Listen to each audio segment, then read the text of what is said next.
அனைவருக்கும் வணக்கம். திருச்செந்தூர் முருகன் அருளால் அனைவரும் நன்றாக இருப்பீர்கள்.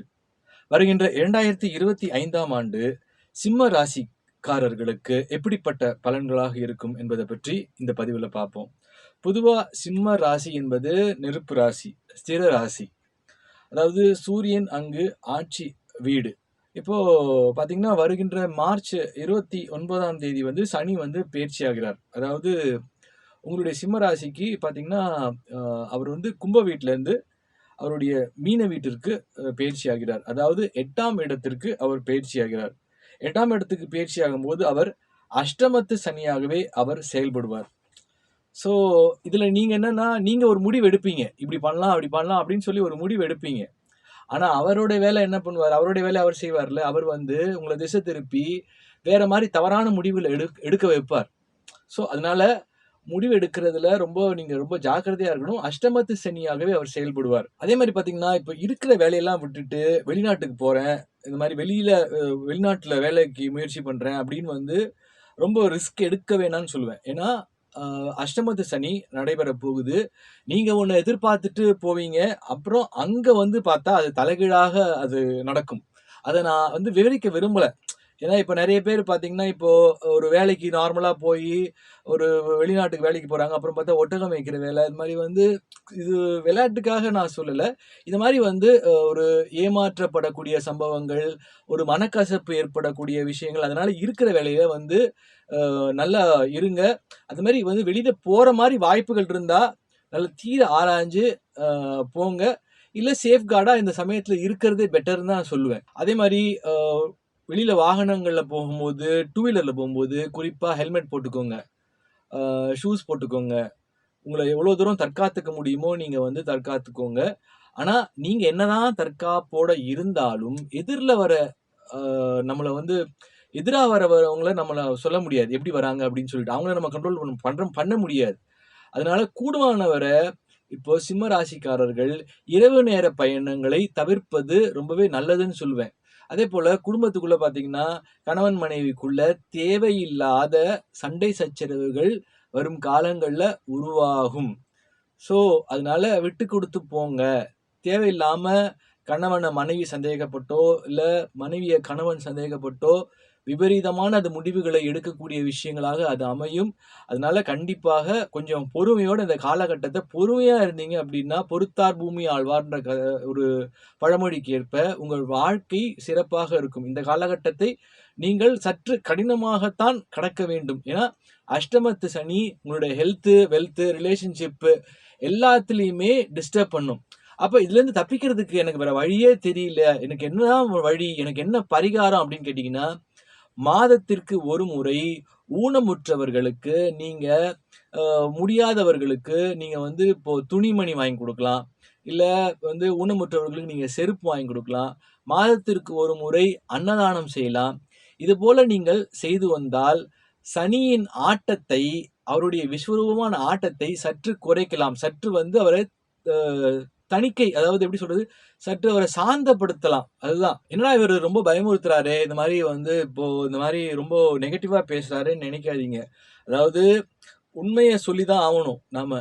இப்போ எல்லாமே நல்லாருக்கும், நல்லாருக்கும் அப்படின்னு சொன்னா, இது எல்லாம் அப்படியே ஒரு சீட் பண்ற மாரி ஆயிடும்.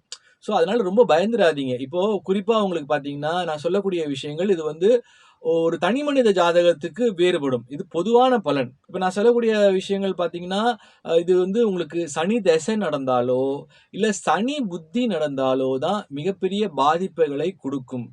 மற்றபடி இது ஒரு பெரிய பாதிப்புகளை குடுக்காது. இது உங்களுடைய தனிமனித ஜாதகத்த பார்க்கும்போது தான், என்ன மாதிரியான விஷயங்கள், என்ன உங்களுக்கு பிரெடிக்ஷன் அப்படின்றது எக்ஸாக்ட்டா நம்ம குடுக்க முடியும். பொதுவா சிம்ம ராசி பார்த்தீங்கன்னா, இப்போ கேது பகவான் நெருங்கிட்டு வரார். கேதுவ நம்ம முற்றிலும் பாப கிரகம்னு சொல்ல முடியாது. கேது பகவான் ஞானத்தை குடுக்கக்கூடியவர். அவர் எப்படி ஞானத்த குடுப்பார்? எப்போது ஞானத்த குடுப்பார்? அவர் உங்களை சில அனுபவங்கள், சில கசப்பான அனுபவங்கள், சிலவற்றை கொடுத்து, உங்கள சக்கையாகவும், சாறாகவும் பிழிந்து, அதற்கு பிறகு அந்த ஞானத்தை அவர் அருள்வார். அதற்கு பிறகு அமோகமான வாழ்க்கையையும் கேது பகவான் குடுப்பார். அதனால சிம்ம ராசிக்காரர்கள் பொதுவாகவே ஒரு மனோதிடம் படைத்தவர்கள். எதிலயுமே முதன்மையாக இருக்கணும். ஏன்னா அது நெருப்பு ராசி அப்படிங்கிறதால அவங்க வந்து மதியாதார் வாசல் மிதியாதார் அப்படின்னு ரொம்ப மரியாதை எதிர்பார்க்கக்கூடியவங்க. ஸோ ரொம்ப முதன்மையாக இருக்கணும்னு நினைக்கிறவங்க. அப்படிப்பட்டவர்கள் பார்த்தீங்கன்னா, இப்போ நீங்க குலதெய்வ வழிபாடு செய்றது மிக மிக சிறப்பு. அதேபோல இப்போ அஷ்டமத்து சனி நடக்கிறதுனால, இப்போ ஹனுமான் ஒரு வந்து ஆஞ்சநேயருக்கு நீங்க வந்து மாதத்துக்கு ஒரு முறை சனிக்கிழமை அன்று வந்து வடமாலை சாத்தலாம். அதெல்லாம் வந்து சற்று அவரை தணிக்கை ஒரு ஒரு சாந்தமான ஒரு நிலைக்கு வந்து சனி பகவான எடுத்துட்டு வர்றதுக்கு ஒரு வழிவகை செய்யும். அதேபோல குரு பகவான் வந்து வருகின்ற மே மாசம் உங்களுடைய சிம்ம ராசிக்கு 11ஆம் இடத்திற்கு பெயர்ச்சி ஆகிறார். 11ஆம் இடம் என்பது அதிர்ஷ்டத்தை, திடீர் அதிர்ஷ்டத்தை குறிக்கக்கூடியது. லாபத்தை குறிக்கக்கூடியது. அதனால தனவரவு அதிகரிப்பதற்கான ஒரு திடீர் அதிர்ஷ்டம், ஒரு பூர்வீக சொத்து, ஒரு பூர்வீக அந்த மாரி ஏதாவது ஒரு நல்ல அமைப்புகள் ஏற்படுவதற்கான குரு பெயர்ச்சியான பிறகு அந்த மாரி விஷயங்கள் நடைபெறுவதற்கான அமோகங்கள், அனுகூலங்கள் நடைபெறும். நான் சொல்ற மாரி சிம்ம ராசிக்காரர்கள் மிகுந்த கர்ஜனையோட கூடியவர்கள். ஒரு நெருப்பு மாரி ஃபயரோட இருக்கக்கூடியவங்க. எதையுமே வந்து ஸ்ட்ரெய்ட் ஃபார்வர்டா இருக்கக்கூடியவங்க. ஆனா அந்த கர்ஜனையே சில டைம் வந்து உங்களுக்கு மைனஸ் ஆயிடும். எல்லாருமே உங்கள சேர்த்துக்க மாட்டாங்க. அவனாப்பா, அவன் வந்து ஒரு ஸ்ட்ரெய்ட் ஃபார்வர்ட் பெர்சன். அவன் எதுக்கும் வளைஞ்சு நெளிஞ்சு குடுக்க மாட்டான். ஒரு லஞ்ச லாவண்யம், ஒரு அரசாங்கத் துறையில இருக்கீங்க அப்படின்ற பட்சத்துல, அதெல்லாம் அவர் ஒத்து வர மாட்டாரு அப்படின்னு வந்து உங்கள கழிச்சு கட்டுவாங்க. உங்கள வந்து அப்படியே ஒரு அவாய்ட் பண்ணுவாங்க. அதனால அதெல்லாம் கொஞ்சம் நீங்க பார்த்துக்கோங்க. அதேபோல 8ஆம் இடத்திற்கு சனி பகவான் வருவதால், சில இழப்புகள் இருக்கலாம். அது உற்றார் உறவினர் அல்லது உங்களுக்கு நெருங்கியவர்களுடைய இழப்புகளாக இருக்கலாம். ஸோ நான் சொல்லக்கூடியது ஒரு பொதுவான பலன். உங்க ஜாதக அமைப்ப பார்க்கணும். அதுல எப்படி வந்து பாவகிரகம் எங்க இருக்கு, சுபகிரகம் எங்க இருக்கு, அத பொறுத்து தான் நம்ம வந்து முழு பலனையும் சொல்ல முடியும். ஸோ அத பார்க்கணும்னு நினைக்கிறவங்க, கொடுக்கப்பட்டிருக்க எண்கள்ல, WhatsApp எண்கள்ல தொடர்பு கொள்ளலாம். உங்கள் வாழ்க்கையில் அனைத்து விஷயங்களும் சிறப்பாக இருக்க திருச்செந்தூர் முருகனை பிரார்த்தனை செய்கிறேன். இப்ப நான் சொல்லக்கூடியது ஒரு பொதுவான ஒரு பலன். உங்க வாழ்க்கையில வந்து திருமணம் நடக்கல, இல்ல குழந்தை பாக்கியம் இல்ல, என் பையனுக்கு கல்யாணம் ஆகல, என் பொண்ணுக்கு கல்யாணம் ரொம்ப நாளா ஆக மாட்டேன்து, இல்ல நாங்க வீடு வாங்கணும்னு முயற்சி பண்றோம், வீடே வாங்க முடியல, வீடு அமையல, வேலை கிடைக்கல, இல்ல அரசியல்ல எனக்கு உயர் பதவி கிடைக்கல, கலைத்துறையில எனக்கு வந்து ஒரு நல்ல ஒரு அமைப்பு பதவி கிடைக்கல, இல்ல ஒரு வாய்ப்பு கிடைக்கல. இப்படி என்ன வேணா ஒரு விஷயங்கள் இருக்கலாம். நான் சொல்லக்கூடிய ஒரே ஒரு பரிகாரம் என்னன்னா, தேவகோட்டையில் உள்ள 1500 வருடம் பழமை வாய்ந்த ஸ்வர்ணகாளீஸ்வரர் கோயிலுக்கு சென்று ஒரு முறை தரிசனம் செய்யுங்கள். சிதிலம் அடைந்த சிவனை சிறப்பித்திருக்கிறோம். இதை ஏன் நான் சொல்றேன் அப்படின்னா, அதற்கு ஒரு பெரிய வரலாறு உண்டு. சுமார் 22 வருடங்களுக்கு முன்பு எனது அப்பா வந்து எங்க அம்மாவுக்கு ஒரு ஆசை இருந்துச்சு, ஒரு சொந்தமா ஒரு வீடு கட்டணும் அப்படின்னு சொல்லிட்டு. அதற்கெல்லாம் பெரிய வசதி வாய்ப்புகள் இல்ல. அப்போ ஒரு 22 ஆண்டுகளுக்கு முன்னாடி ஒரு வாராகி உபாசகிய போய் எங்க அப்பா வந்து பார்க்குறாரு. பார்க்கும்போது அவங்க என்ன சொல்றாங்கன்னா, உங்க ஊர் தேவகோட்டையிலிருந்து சுமார் ஒரு 10 கிலோமீட்டர்ல சிதிலமடைஞ்ச ஒரு சிவன் இருக்கு. சிவன் சிலை இருக்கு. அதை தேடி கண்டுபிடித்து, நீங்கள் அவருக்கு ஒரு கூரை அமைத்து கொடுத்தால், உங்களுக்கு சகலவிதமான சௌபாகியங்களும் உங்களுக்கு கிடைக்கும் அப்படின்னு சொல்றாங்க.